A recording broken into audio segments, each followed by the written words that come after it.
स्वागत है सभी लोगों का the farming life in another world के सीज़न 2 के अंदर। जी हाँ गाइस, फाइनली तुम सभी लोग मुझे कमेंट सेक्शन में बोल रहे थे कि भाई सीज़न 2 लेकर आओ, तो फाइनली लो भाई सीज़न 2 आ चुका है। और आज की इस वीडियो के अंदर हम लोग सीज़न 2 के एपिसोड 1 को एक्सप्लेन करने वाले हैं। इससे पहले एक बार सीज़न 1 को अच्छे से देख लेना, उसका लिंक तुम लोग को डिस्क्रिप्शन और कॉमेंट सेक्शन में मिल जाएगा। तो चलो फिर अब बिना टाइम वेस्ट करे हम लोग इस एपिसोड को शुरू करते हैं। पर उससे पहले अगर तुम लोगों ने अभी तक चैनल को सब्सक्राइब करके ऑल नोटिफिकेशन ऑन नहीं करी है तो कर दो, क्योंकि इसके नए एपिसोड भी काफी जल्द आने वाले हैं। और अगर तुम लोग सब्सक्राइब नहीं करोगे तो इसके नेक्स्ट एपिसोड को तुम लोग मिस कर दोगे, तो सब्सक्राइब कर दो।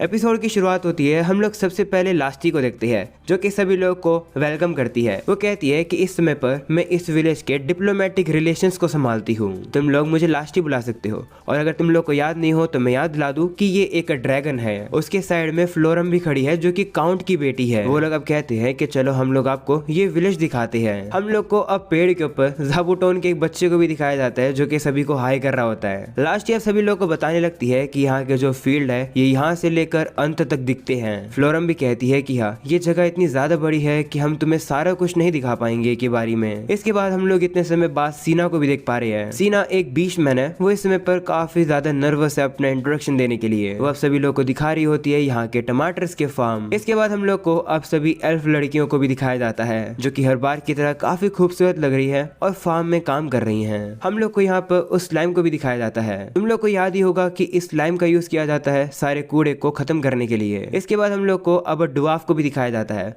हम लोग यहाँ पर डोनोवैन को देख पा रहे हैं जो कि यहाँ का एल्डर है। उसके साथ ही क्रॉस और विल कॉक्स भी उसी के साथ खड़े हैं। डोनोवैन कहते हैं कि हम लोग यहाँ पर अल्कोहल बनाते हैं। इसके बाद हम लोग को माउंटेन एल्फ की लीडर यानी कि या को दिखाया जाता है। वो कहती है कि मैं और मेरे साथी क्राफ्टिंग का काम अच्छे से करते हैं, तो हम लोग वही करते हैं। हम लोग को अब विलेज में छोटे छोटे बीस्टमैन्स को भी दिखाया जाता है जो कि हिराकू के पेट कुरो के बच्चों के साथ खेल रहे हैं। इसके बाद हम लोग को हमारे क्यूट सी एंशिएंट ड्रैगन हाकुरेन को भी दिखाया जाता है। वो यहाँ के बच्चों को पढ़ा रही है, लेकिन पढ़ाते पढ़ाते वो खुद सो गई है। एनीवेज, इसके बाद हम लोग को हमारे मेन कैरेक्टर के घर को भी दिखाया जाता है, जहाँ पर हम लोग हमारे मेन कैरेक्टर हिराकू की वाइफ लू को देख पा रहे हैं। लू यहाँ पर एक वैम्पायर प्रिंसेस है, अगर तुम्हें याद ना हो तो। लू जो है वो यहाँ पर सभी को इंस्ट्रक्शन दे रही होती है। लू यहाँ पर मैसेज कर रही होती है कि तुम लोग को यहाँ पर आने में दिक्कत हुई होगी। जो सुनकर टिया कहती है कि तुम्हें इस तरीके से नहीं कहना चाहिए, हमारे जो विजिटर्स आने वाले हैं वो काफी दूर से आने वाले हैं। तो लो भाई, फाइनली हम लोग को टिया भी देखने को मिल चुकी है जो कि एक एंजल है। तभी वहाँ पर लिया भी आ जाती है जो कि एक हाई एल्फ है। वो लू से कहती है कि हम लोग प्रैक्टिस कर रहे हैं उन लोग के लिए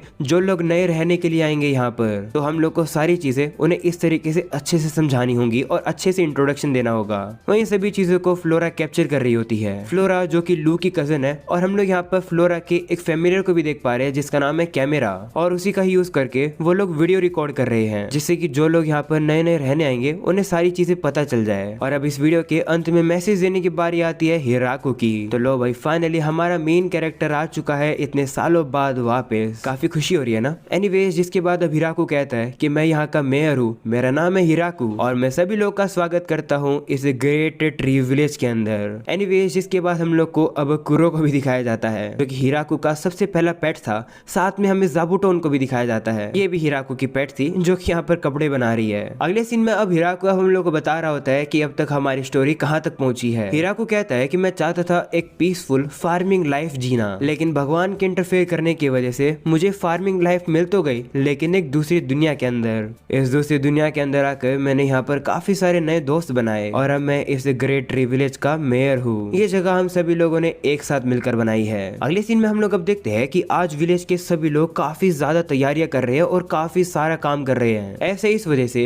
क्योंकि इस विलेज के अंदर और भी नए लोग रहने के लिए आने वाले हैं। कम से कम 100 लोग तो आने ही वाले हैं। ये सुनकर हिराकू कहता है कि इतने सारे लोग आने वाले हैं तो मुझे लगता है कि एक और विलेज ही बनाना पड़ेगा। तो लू भी कहती है कि चलो फिर बनाते हैं नए लोगों के लिए एक नया विलेज। तो लिया भी ये सुनकर कहती है कि ठीक है, मैं जाकर नई लोकेशंस ढूंढती हूँ। और अब इसी तरीके से वो लोग अब फाइनली लोकेशन ढूंढ लेते हैं। और अब बारी आ जाती है हिराकू की अपने एक्स का यूज करके पेड़ को काटने की। हिराकू बताता है कि हम लोग को अब काफी सारे खाने की भी जरूरत पड़ने वाली है, इसलिए हम लोग हंटिंग करने वाले हैं। और हंटिंग करने के लिए ऑफ कोर्स कुरो की फैमिली जाने वाली है। हिराकू कहता है कि हम लोग इतने ज्यादा एक्साइटेड हो गए हैं नए लोगों के लिए, तो हम लोग इससे पहले प्रैक्टिस ही करना शुरू कर गए। अगले सीन में अने अब नया खाना बना देती है। उसे देखकर हिराकू भी कहता है कि ये तो कुछ नया है। तो अने भी कहती है कि हाँ, ये खाना उन इंग्रेडिएंट से बना है जो कि काफी जल्दी खराब हो जाता है। इससे हम लोग फोकस कर पाएंगे अपना ज्यादातर एफर्ट सप्लाई को बढ़ाने में। ये खाना खाकर टिया कहती है कि नई लड़कियों को ये खाना काफी पसंद आएगा। तो अब लू भी कहती है कि हाँ, जॉब करने वाले लोगों के लिए ये खाना परफेक्ट है। ये सुनकर अब हिराकू भी कहता है कि हाँ, तुम लोग सही कह रहे हो, एक काम करता हूँ, ये खाना मैं खुद उन लोग के पास लेकर जाता हूँ। हिराकू जिसके बाद अब याद करता है कि फ्लोरा ने कहा तो था कि वो एक्स्ट्रा बिजी होने वाली है। इसके बाद हम लोग को विलेज के हॉल रूम को दिखाया जाता है जहाँ पर काफी सारी क्लर्क बैठी होती है। ये नई क्लर्क है जो कि काम करके काफी ज्यादा थक चुकी हैं। इस वाली क्लर्क का नाम है रोआजू और दूसरी का नाम है रोजालिंड। तब हिराकू उन लोग के लिए खाना लेकर आ जाता है, जिसे सुनकर वो कहती है कि लेकिन इस समय पर हम लोग काफी बिजी हैं। फ्लोरा भी यहाँ पर काम कर रही है। वो कहती है कि इतने सारे फूड को और मटेरियल को रिकॉर्ड करना काफी ज्यादा इम्पॉसिबल है। और अब क्योंकि हाकरन का तो काम करने का बिल्कुल ही मन नहीं है, इसलिए वो लास्ट टी की नाक में गुदगुदी कर देती है, जिससे अब उसे छींक आ जाती है और उसकी छींक से अब सामने वाला जो डाटा होता है वही जल जाता है। यानी कि अब उन लोग को काम नहीं करना पड़ेगा। ये देखकर तो सारे क्लर्क अब रोने लगती है क्योंकि उन्हें काम फिर से करना पड़ेगा। उनकी ये हालत देखकर हिराकू कहता है कि चिंता मत करो, फ्लोरम यानी कि फ्लो मदद लेकर आ रही है। तभी फ्लो वहाँ पर अब कुछ लोगों को लेकर आ जाती है जो कि डिमोनिक किंगडम से आई हैं। वहीं पर अब वो जो क्लर्क होती है वो कह रही होती है कि हमें तो लगा था कि हम लोग लेडी फ्लोरा की मदद करने वाले हैं। हमें कहा गया था कि यहाँ पर काम करने से हमारी सोशल स्टैंडिंग बढ़ जाएंगी और जो काम हमें मिलेगा वो भी काफी सिंपल है, उसे कोई भी कर सकता है। तो फ्लो भी अब उन लोग को डेस्क पर बिठा देती है और कहती है कि चलो काम करना शुरू करते हैं। वो अब कहती है कि सबसे पहले हम लोग शुरुआत करेंगे हमारे रिकॉर्ड्स को कैटेगरीज में ऑर्गेनाइज करने की। रिकॉर्ड को पढ़कर वो लड़की कहती है कि इसमें ये क्या लिखा है कि तुम सिर्फ एप्पल्स खा सकते हो और आखिर ये लिमिटलेस पेट्स क्या है। तभी एक लड़की दूसरी लड़की से कहती है कि तुम तो हाउस पुगल की डॉटर हो, है ना? मैंने सुना कि लामिया के हमले करने के बाद तुम गायब हो गई थी। मैं ये देखकर सरप्राइज हूँ कि तुम जिंदा हो। ये सुनकर तो वो दूसरी लड़की खुद हैरान हो जाती है कि आखिरकार उसके बारे में ये बात किसने फैला दी। एनीवेज ये सब देखकर फ्लो कहती है कि लो, अब सारा पेपर वर्क जल्दी से पूरा हो जाएगा। तो हिराकू भी कहता है कि ठीक है, जब इन लोग का काम पूरा हो जाए तो इन्हें खाना दे देना। तो वो भी कहती है कि ठीक है। और अब इसी के साथ इन लोग की ये जो क्लरिकल टीम है ये तैयार हो जाती है, जो कि यहाँ का पेपर वर्क संभालने वाली है। इसके बाद वो लोग अब जाकर हिराकू के पेट से मिलते हैं और अब उन्हें देखकर इतना डर जाते हैं कि वो बेहोश हो जाते हैं। तभी वहाँ पर ग्रैंड मारी आ जाती है, जो कि हिराकू को बताती है कि आसपास खतरे का कोई भी साइन नहीं है, मैंने सारे एरिया को सर्वे कर लिया है। ये सुनकर हिराकू भी सोच में पड़ जाता है कि आखिर इसे किसने ये काम करने के लिए कहा था। तभी लिया आती है और बताती है कि इसे मैंने भेजा था, हमें चलकर नए विलेज के लिए एक जगह को ढूंढना चाहिए जो कि परफेक्ट रहेगी। तो हिराकू भी कहता है कि हाँ, अच्छा आइडिया है, क्या हम लोग खाना तैयार कर ले जो कि हमारे जर्नी में काम आएगा। तो लिया कहती है कि नहीं, उसकी जरूरत नहीं पड़ेगी क्योंकि हम लोग ज्यादा दूर नहीं जा रहे हैं। वैसे जो जगह हम लोग कंसिडर कर रहे हैं वो होगी डाउन स्ट्रीम में, जिससे हम लोग को एक अपर हैंड यानी कि फायदा होता रहेगा। तो हिराकू पूछता है कि फायदा किस चीज का। तो लिया कहती है कि वर्स्ट सिचुएशन में हमारी सेफ्टी बरकरार रहेगी क्योंकि ये जो जगह होगी ये रिवर के काफी ज्यादा दूर होगी। ये विलेज रिवर से थोड़ा दूर भी होगा, जिससे कि जो ये विलेज है ये वाटर के ऊपर पूरा कंट्रोल ना ले ले, मतलब कहीं ये लोग हमसे रिबेलियन यानी कि विद्रोह ना कर दे हमारे ऊपर ही। इससे हम लोग को ऐसी ही जगह चुननी होगी। ये सुनकर हिराकू कहता है कि तुम इतना क्यों सोच रही हो। तो वो कहती है कि सोचना ही पड़ेगा ना, क्योंकि हम नहीं चाहते हैं कि बाद में हमें कोई भी दिक्कत हो। ये सुनकर हिराकू भी कहता है कि हाँ, बात तो तुम्हारी सही है। इसके बाद वो लोग अब फाइनली उस जगह पर पहुंच जाते हैं जो कि लिया ने डिसाइड करी है। वो कहती है कि ये एरिया हमारे एरिया की तरह ग्रेट तो नहीं है, पर यहाँ पर भी एक पेड़ है जो कि काफी स्टैंड आउट करता है, बिल्कुल हमारे ही पेड़ की तरह। तो हिराकू भी कहता है कि हाँ, इसे दूर से इजीली देखा जा सकता है। अगले सीन में हिराकू बताता है कि जैसे हम लोगों ने लोकेशन डिसाइड कर ली, फिर हम लोग निकल गए रास्ता बनाने के लिए। उसके लिए हमें फॉरेस्ट को क्लियर करना पड़ रहा है। ये रोड कनेक्ट करेगी ग्रेट ट्री विलेज को इस जगह से जो कि उन लोगों को नहीं मिली है। अगले सीन में हम लोग कुछ लिजर्ड मैन और एल्फ को देखते हैं जो कि पेड़ काट रहे होते हैं, पर काफी कोशिश करने के बाद भी वो लोग पेड़ अच्छे से काट ही नहीं पा रहे हैं। उन लोगों के अंदर ताकत की कमी है, जो देखकर हिराकू समझ जाता है कि उसे ही मदद करनी पड़ेगी। जिसके बाद वो अपनी वही फेमस सी पॉपुलर सी ताकतवर सी एक्स बाहर निकाल लेता है और अब वो काफी इजीली से पेड़ काटने शुरू भी कर देता है। धीरे धीरे करके हिराकू अपने इसी ऑलमाइटी फार्मिंग टूल से काफी सारे पेड़ काट देता है और रास्ता तैयार होने लगता है। और अब यहाँ पर जो रिवर है उनके पास वो लोग डिसाइड करते हैं एक वुडन का ब्रिज बनाने का। ये ब्रिज वो लोग काफी हल्का सा बनाते हैं, जो देख कर हिराकू कहता है कि तुम्हें नहीं लगता कि हम लोग को ये ब्रिज थोड़ा और ताकतवर बनाना चाहिए। तो लिया कहती है कि अगर हम लोग इस ब्रिज को बड़ा बना देंगे तो मॉन्स्टर्स के लिए काफी इजी हो जाएगा इसका यूज करके करके हमारे विलेज के अंदर आना। ये सुनकर हिराकू कहता है कि ओ ये तो मैंने सोचा ही नहीं था। इसके बाद अब कुछ और समय बीत रहा होता है। उन लोगों ने अब नए विलेज के पास का एरिया क्लियर कर दिया है और साथ में उन लोगों ने अब इरिगेशन करने के लिए पाइप भी बना दी है, जिससे अब इस नए विलेज के अंदर एक रेजर्वियर भी बन जाता है और साथ में इस नए विलेज में एक वर्कशॉप भी तैयार कर दी जाती है। इस वर्कशॉप के अंदर लकड़ियों को काटने का काम होगा। वहीं पर अब वही लिजर्ड मैन आकर हिराकू से कहता है कि आपने तो इतने कम समय में इतनी ज्यादा प्रोग्रेस कर दी। तो हिराकू भी कहता है कि हाँ, लेकिन अभी हमें और भी लकड़ियों की जरूरत है काम करने के लिए। जिस पर अब वो लिजर्ड मैन कहता है कि आप जाकर आराम कर लो, कंस्ट्रक्शन का काम हम लोग कर लेंगे। तो हिराकू भी मान जाता है। वहीं पर अब वो जाते हुए अब वहाँ पर ज़ाबूटोन के बच्चों को देखता है, जिन्हें देखकर अब उसके दिमाग में अब एक आइडिया आ जाता है। जिसके बाद हिराकू अपने टूल्स को निकालता है और इस नए विलेज के अंदर वो लकड़ी से ज़ाबूटोन के एक स्टैचू को तैयार कर देता है। तभी वहाँ पर हिराकू की वाइफ यानी कि लू आ जाती है। उसके हाथ में ऑल्फ्रेड होता है। पहले सीजन के आखिरी एपिसोड में तुम लोगों ने देखा ही होगा कि इस बच्चे का जन्म हुआ था, ये हिराकू का बेटा है। लू आकर हिराकू से कहती है कि जरा आराम भी कर लो, तो वो भी मान जाता है और अब वो भी थोड़ा सा अब ब्रेक लेने लगता है। वहीं दूसरी तरफ हम लोग अब लिजर्ड मैन और एल्फ लड़कियों को देखते हैं, जो कि अब कंस्ट्रक्शन का काम अकेले ही संभाल रही हैं। इतनी सारी लकड़ियों को देखकर अब लू कहती है कि अब समझ आया कि तुम इतनी लकड़ियों को क्यों काट रहे थे। तो हिराकू कहता है कि हाँ, मुझे रास्ता भी क्लियर करना था और घर बनाने के लिए हम लोग को लकड़ियों की भी जरूरत थी, क्योंकि घर काफी सारे बनाने हैं। घर को बनाने के लिए अलग अलग लकड़ियों के पीसेस की जरूरत पड़ने वाली है। बस अलग अलग उन्हीं पार्ट्स को अटैच करके घर तैयार हो जाएगा और सभी लोग मिलकर यही कर रहे हैं। हिराकू कहता है कि पहले के समय में जब घर बनाया करता था मैं, तब तो काफी मुश्किल हुआ करती थी, क्योंकि तब मेरे पास कीले भी नहीं थी। लू कहती है कि ओ, तो तुम्हें याद है जो तुमने सबसे अपना पहला छोटा घर बनाया था। तो हिराकू भी कहता है कि हाँ, उसको मैं कैसे भूल सकता हूँ, मेरा वो पहला हार्ड वर्क था। उस समय पर तो लकड़ियों को उठाना मेरे लिए काफी मुश्किल काम हुआ करता था। अगले सीन में हम लोग अब देखते हैं कि सभी लोग अपने मैजिक का यूज करके अब घर को इजीली से तैयार कर रहे होते हैं। देखते ही देखते सभी लोग अब घर को तैयार कर देते हैं और अब खाने का भी समय हो जाता है। तभी अने और बाकी मेड उन लोग के लिए खाना ले आती है, जो कि सभी लोग को काफी पसंद आता है।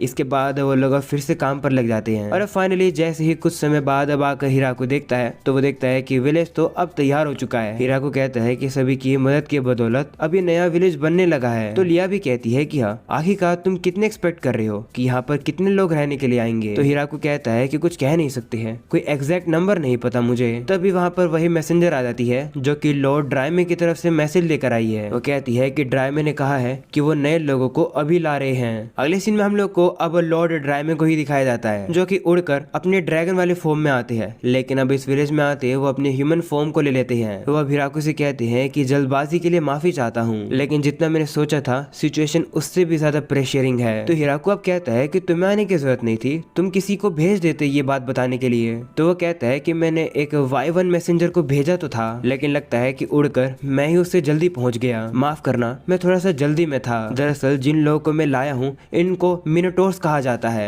और ये लोग यहाँ रहना चाहते हैं। ये देखकर हिराकू शॉक हो जाता है और कहता है कि ओह, तो इस दुनिया के अंदर मिनोटोर्स ऐसे दिखते हैं। मुझे तो लगा था कि वो मिनोटोर्स सांड जैसे दिखने वाले क्रिएचर्स होंगे। तभी एक मिनोटोर सामने आता है। वो कहता है कि मेरा नाम गॉर्डन है और मैं हमारे ग्रुप का लीडर हूँ। तो अब हिराकू भी उसे अपना इंट्रोडक्शन देता है। हिराकू अब ये नोटिस करता है कि जो गॉर्डन है वो तो कुछ ज्यादा ही बड़ा है। वो हिराकू से पूरे 2 मीटर बड़ा है। वो अब हिराकू से कहता है कि माफ करना, हम लोग आपको परेशान कर रहे हैं, लेकिन बात दरअसल ये है कि हम लोग को हमारे ही विलेज से निकाल दिया गया और फिर हम लोग ऐसे ही जंगलों में भटक रहे थे, तभी हमें ड्राई में मिले। ड्राई में भी अब हिराकू को बताता है कि इन लोग के साथ बच्चे भी थे और ये लोग काफी ज्यादा परेशानी में थे, तो मैं इन्हें जल्दी से जल्दी यहाँ लेकर आ गया। ये सुनकर अब टिया कहती है कि हम लोग को फिर तो टाइम वेस्ट नहीं करना चाहिए इस तरीके से छोटी छोटी बातें करके। तो अब हिराकू भी अने से कहता है कि हाँ, इनका खाना जल्दी से तैयार करो। हिराकू अब पूछता है कि आखिर ये लोग कितने हैं, तो ड्राई में बताता है कि 72। ये सुनकर तो हिराकू भी हैरान हो जाता है। अगले सीन में अब सभी मेड मिलकर उन लोगों को खाना दे देती है। हिराकू कहता है कि अभी के लिए तो हम इन्हें राइस पोरेज खिला रहे हैं और मैं श्योर नहीं हूँ कि आखिरकार ऐसी कौन सी चीज है जो कि ये लोग नहीं खाते हैं। ये सुनकर अने भी अब हिराकू से माफी मांगती है और कहती है कि मुझे नहीं पता कि आखिरकार मिनोटोर क्या खाते हैं और क्या नहीं। तो टिया कहती है कि क्या कोई ऐसा है जिससे ज्यादा पता हो।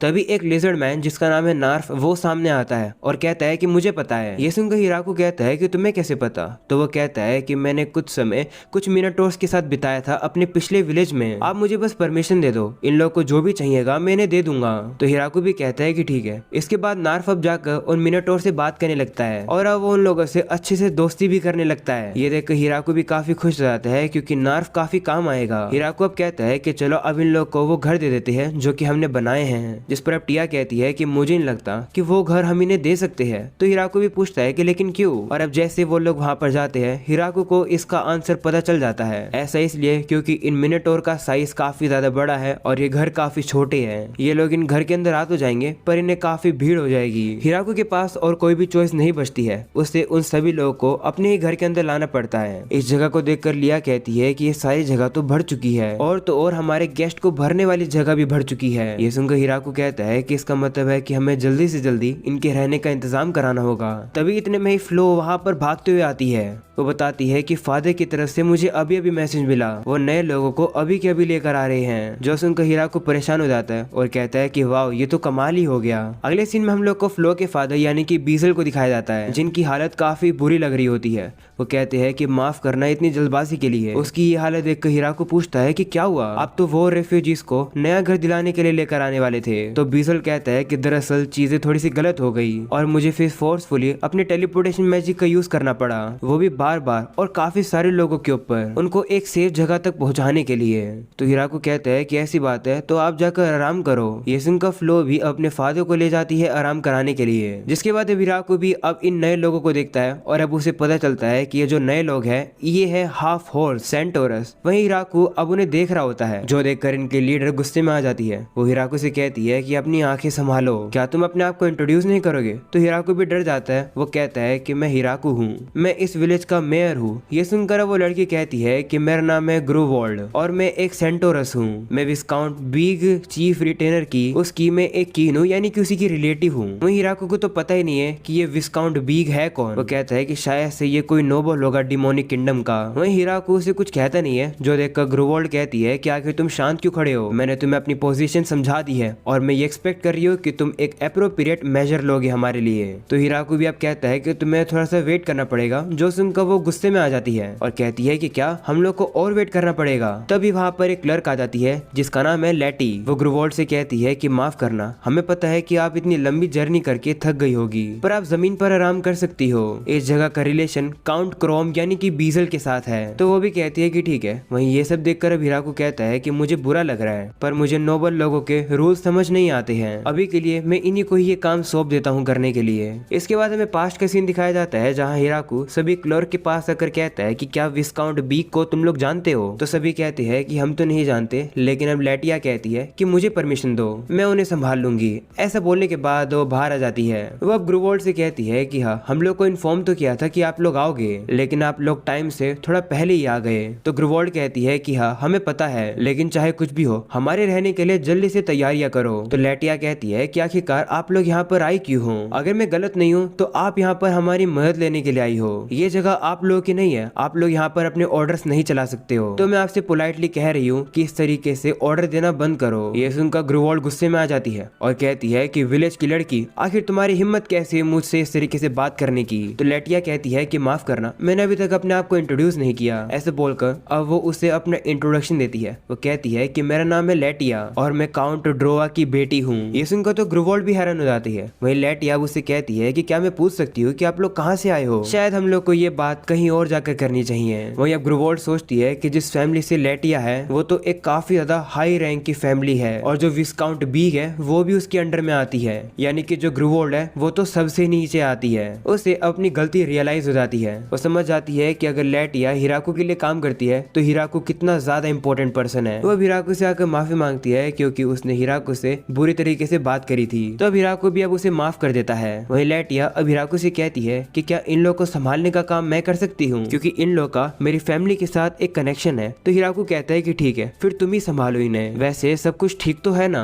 मतलब तुम्हारे घर पर भी तुम्हारा होमलैंड वॉर के बीच में अभी फंसा हुआ है और वॉर इतनी बढ़ चुकी है कि लोग बेघर होकर यहाँ आ रहे हैं, तो सब कुछ ठीक तो है ना। जिस पर वो कहती है कि शुक्रिया चिंता करने के लिए, लेकिन मुझे पता चला है कि चिंता करने वाली कोई बात नहीं है मेरे घर पर। वहीं पर अब लेटिया को वापस आने में समय लग रहा होता है, जो देखकर वो समझ जाती है कि लेटिया अब वापस नहीं आने वाली है। अगले सीन में हिराकू अब उन्हीं सेंटोरस को उनके घर पर लाने की कोशिश करता है, पर अब क्योंकि उन लोग की भी हाइट बड़ी है तो ये घर उन लोग के लिए छोटा है। ग्रूवोल्ड अब लू से कहती है कि क्या तुम अपने मैजिक का यूज करके अपने आप को छोटा नहीं कर सकती हो। तो वो कहती है कि नहीं, मैं इतनी ही छोटी हो सकती हूँ। ये सुनकर हिराकू भी अब लू से कहता है कि सभी लोग तुम्हारी तरह नहीं होते हैं कि वो इतने छोटे हो सके। हिराकू अब ग्रूवोल्ड से कहता है कि हमारी सबसे बड़ी बिल्डिंग अब फुल हो चुकी है। तो वो कहती है कि कोई बात नहीं, हम उसी में ही एडजस्ट होने की कोशिश करेंगे। तो हिराकू पूछता है कि आखिर तुम लोग कितने हो? तो वो कहती है कि 40 बड़े हैं और 64 बच्चे हैं, यानी कि हम लोग टोटल 104 लोग हैं। ये सुनकर हिराको सोचता है कि हमारे पास तो इतनी जगह है ही नहीं। तो अब लू आइडिया देती है कि क्यों ना हम लोग इन्हें साउथ वाला डंजन दे दें। अगर हम लोग लामिया से पूछे तो शायद से वो लोग थोड़े समय के लिए इन्हें रहने देंगी। वहीं लिया तो अब उदास हो जाती है। वो कहती है कि हम लोगों ने इतनी मेहनत से ये विलेज बनाया और ये काम ही नहीं आ रहा है। अगले सीन में अब हिराको कहता है कि परेशानी पर परेशानी आ रही है, क्योंकि एक और यंग लड़कियों का ग्रुप आ चुका है हमारे पास। लास्ट अब हिराको को बताती है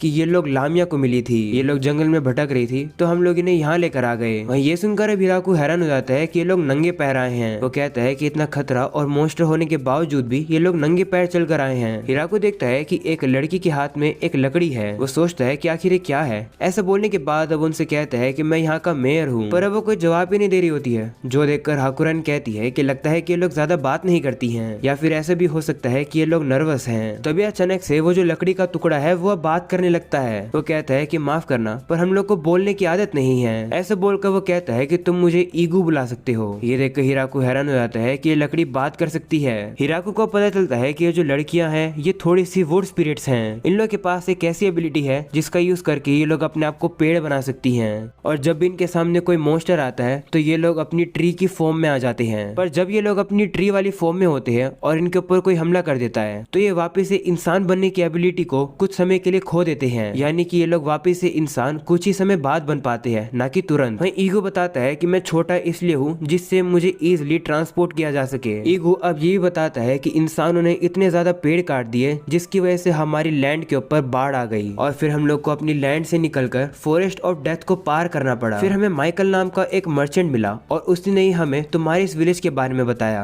ये सब सुनकर अब लास्टी कहती है कि इतना चलकर आने की वजह से तुम लोग को काफी भूख लग रही होगी। हिराको भी पूछता है कि हाँ, क्या हम लोग तुम्हारे लिए खाना तैयार करवा दें, या फिर तुम लोग का कोई मनपसंद खाना हो तो बता दो। तो ईगो कहता है कि हम लोग को कोई भी खाने की जरूरत नहीं है। ये सुनकर हिराको शॉक हो जाता है और कहता है कि क्या सच्ची में? तो ईगो कहता है कि ऐसी बात है तो तुम हमें फ्रूट्स दे सकते हो। तो हिराको भी कहता है कि ठीक है, ये तो काफी इजी काम है। वहीं ईगो कहने लगता है कि माइकल ने हमें उन फ्रूट्स को दिखाया जो कि यहाँ इस विलेज में उगते हैं। हमने देखा कि जो तुम्हारे फ्रूट्स थे वो काफी कमाल के थे। अगर तुम अपनी लैंड के ऊपर इतने कमाल के फ्रूट्स उगा सकते हो तो इसका मतलब है कि तुम्हारे एरिया की जो सोइल है वो काफी कमाल की है और काफी उपजाऊ है, तो हमें खाने के लिए वो दे दो। तो हिराको भी मान जाता है, जिसके बाद वो उन्हें अब फील्ड में ले आता है जहाँ पर वो सभी लड़कियां धूप के नीचे नंगे पैर जमीन पर खड़ी हो जाती हैं। ईगो भी अब फील कर पा रहा होता है कि ये सोइल काफी ज्यादा प्यारी है। वो कहता है कि हमें कोई भी खाने की जरूरत नहीं है, हमें बस साफ पानी, सूरज की रोशनी। ऐसे बोलकर वो बीच में ही बोलना बंद कर देता है और अब वो उगना भी शुरू कर देता है। ये देखकर हिराको शॉक हो जाता है और कहता है कि लगता है कि इन वुड स्पिरिट्स के लिए समय अलग चलता है। हिराको अब खुश हो जाता है क्योंकि उसे याद आता है कि जो घर उन लोगों ने इतनी मेहनत से बनाया था ये लोग उन घर के अंदर रह सकते हैं। हिराको कहता है कि चलो, तुम्हारे खाने का तो बंदोबस्त हो चुका है, तुम्हारे रहने की जगह का क्या होगा? हमारे पास तुम लोग के लिए रहने की जगह है, चलाओ जल्दी से, तुम्हें वहाँ लेकर चलता हूँ मैं। हिराको उन लोगों को काफी खुशी से लेकर जाने वाला होता है, लेकिन अब ईगो कहता है कि नहीं, हम लोग को बाहर ही रहना है। ये सुनकर अब हिराको उसे फोर्स करने लगता है। वो कहता है कि अगर ऐसी बात है तो हम तुम्हारे घरों के अंदर काफी बड़ी बड़ी विंडो लगा देंगे जहाँ से सूरज की रोशनी आती रहेगी, और वैसे भी जब बारिश आएगी तब तुम लोग यहाँ थोड़ी रह सकते हो। पर अभी ईगो मान ही नहीं रहा होता है। वो कहता है कि नहीं, हम लोग यहीं बाहर ही रुकेंगे। ये सुनकर हिराको अब थोड़ा सा उदास सा हो जाता है। इसके बाद अब रात का सीन दिखाया जाता है जहाँ पर हमें पता चलता है कि अभी के लिए जो छोटे मिनोटोर्स हैं उन लोग को वो घर दे दिए जाते हैं जो कि हिराको और उसके साथियों ने बनाए थे,